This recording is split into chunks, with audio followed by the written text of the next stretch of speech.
3 months ago, Genshin Impact earned $128 million. 2 months ago, it earned $89 million. I think Sumeru was fucking peak, man. Is Genshin Impact finally dead? Guys, I have a problem here, boys. And I don't know how to tell y'all this, but apparently Genshin Impact is finally dead.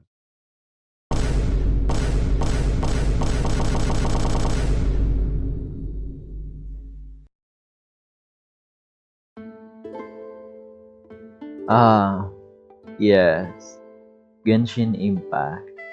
Some say it's the ultimate open world RPG adventure.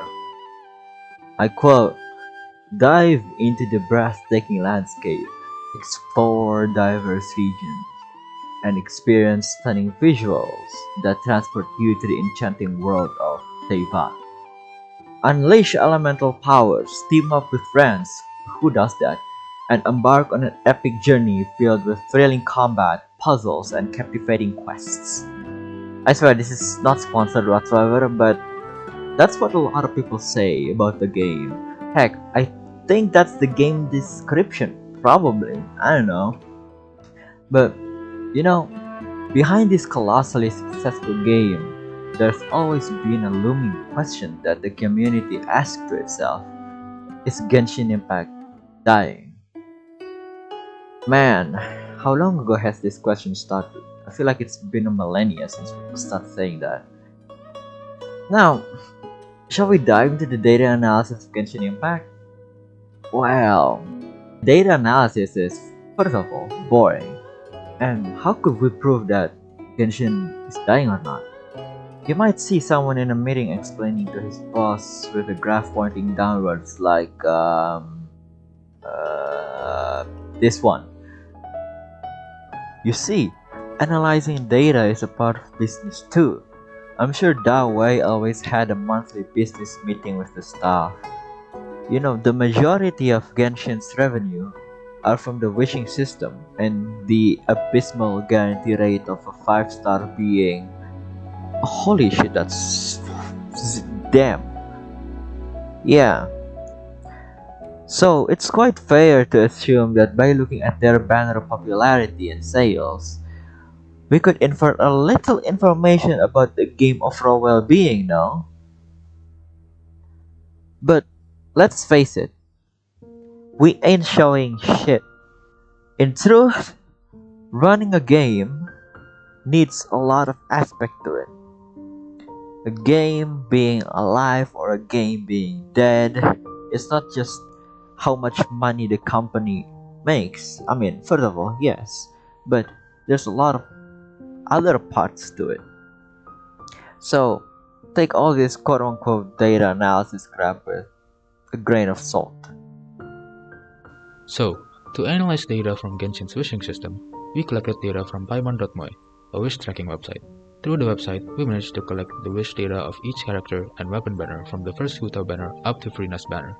We collected this data in the form of JSON files for each banner, totaling 96 JSON files with a combined size of 782 kilobytes. We then grouped and categorized the data into 8 Excel spreadsheets with their details on the screen. Before we go any further, let's try to understand what kind of data we collected first. We divided the data that we got into 4 different categories: general banner data, drop data, time data, and pity data. The data for each of those categories is stored in 2 Excel spreadsheets, one for character banners and the other for weapon banners.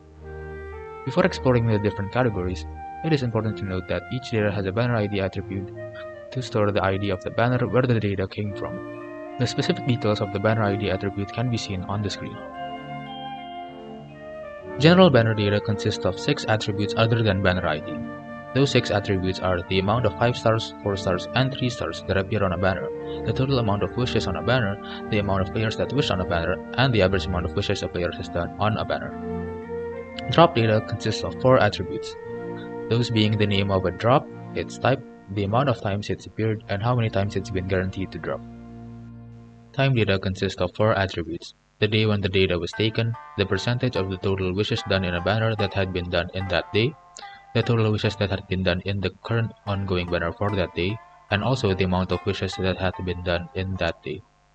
The last category, pity data, consists of 4 attributes: pity, the amount of wishes that had been done on that pity, the amount of 5 stars that appeared on that pity, and the chance of getting a 5 star on that pity. Now that I've explained the kind of data that we've collected, it's finally time to start analyzing it. The first step of the analysis is to clean the data. Since the data that we've collected comes from a long time period, there are several formatting issues between the older JSON files and the newer ones. For instance, Paimon.moe only stored drop data for 5 stars, and it didn't actually store the pity for wishes for its first few banners. We fixed this by filling in the gaps with none to make sure that the missing data isn't used in any calculations. Now that we have our clean data, let's start off by analyzing pity data. First of all, here is the statistics for pity data. And here is some sample data. From the percentile statistics, we find that the chances of someone getting a 5 star isn't fixed, and that there is a point where our chances are higher. But we all know that this is because of the soft pity system. Visualizing the data by making a graph of it makes it more clear. Yep, as suspected, the fluctuating chances come from the soft pity system, which increases your chances after 70 wishes for the character banner and 60 for the weapon banner. We can also find the correlation for each numeric attribute in the data to see that the more pity a person has, the more likely they are to get a 5 star. So that's all that we can get from the pity data. Unfortunately, it doesn't tell us much about the current state of Genshin Impact, so let's move on. Next, let's talk about drop data. Here are the statistics for drop data, and also some sample data. A surprising fact that we found is that apparently the character that people have gotten the most in a single banner is Yanfei, appearing a total of 1.6 million times in a single banner. In fact, it's not just that Yanfei appears the most in one particular banner. In the entirety of Genshin Impact, Yanfei has appeared the most amount of times from the character banner. I know this is probably going off topic, but if you graph the amount of times a character or weapon has appeared from wishing in the featured banners, this is what you get. Apparently, not all characters and weapons are treated equally. I'm surprised Barbara's not in the top 10. Other than that, we can also make graphs to find out what percentage of wish drops is weapons and what percentage is characters, excluding 3 stars since all 3 stars are weapons. As expected, the percentage depends on whether you're wishing on the character banner or the weapon banner. Anyway, let's continue with the data analysis. When we try to make correlations with this category of data, the only correlation that you can make is between the amount that a drop shows up and the amount that a drop is guaranteed. And since a drop needs to show up if it's guaranteed, the two are practically always correlated to each other. Okay, so we've analyzed drop data, but it doesn't seem like we found what we need. Let's analyze the other categories. Up next, we have time data. Here are the statistics, along with some sample data. Worryingly, the sample data shows that the least amount of wishes that happened on a day happened recently, that is, on the 16th of November for the character banner and on the 9th of November for the weapon banner. But that might just be an anomaly. Let's see what the data actually looks like when graphed. Interestingly, it seems that the amount of wishes keeps spiking from time to time. If we focus the graph on a few banners, it looks something like this. It appears that the amount of wishes spikes at the start of a new banner and slowly decreases as time goes on. This makes it hard to tell whether or not the worrying data we found earlier was actually just a low point in a banner or an actual indication that there are less wishes now. To make things easier, let's try to find a correlation between the attributes.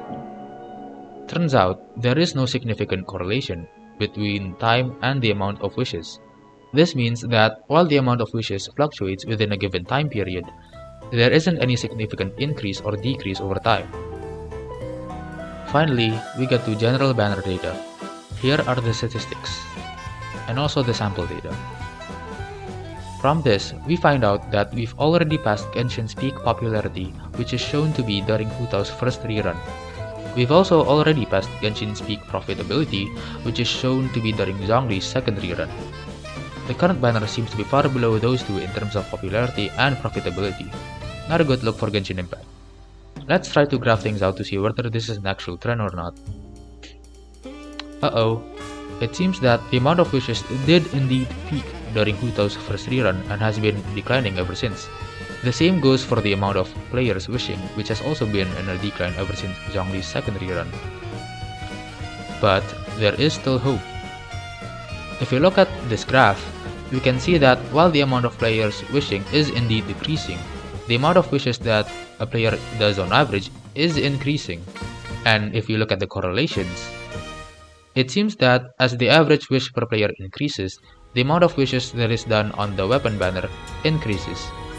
This means that while the amount of players wishing is decreasing, the players that are still wishing make up for it by wishing more. What all of this means is that while Genshin Impact is technically dying, it's still not dead just yet. Your pain floats into the sky. Need the blood will ride. Scarlet moment for the moment. The game has just begun. Turn me upside down. Can you hear the darkness calling?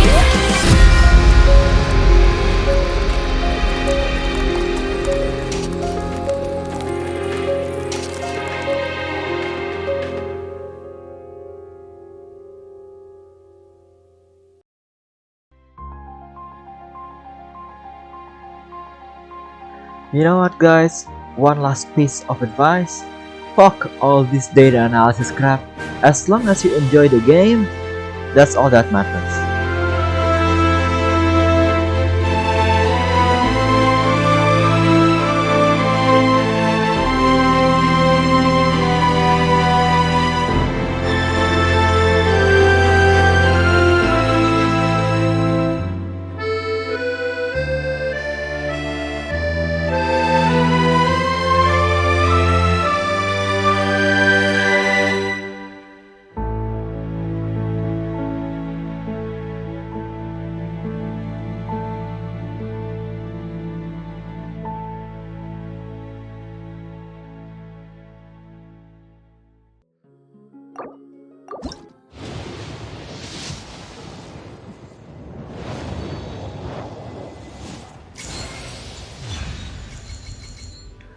Well, never mind, this game fucking sucks!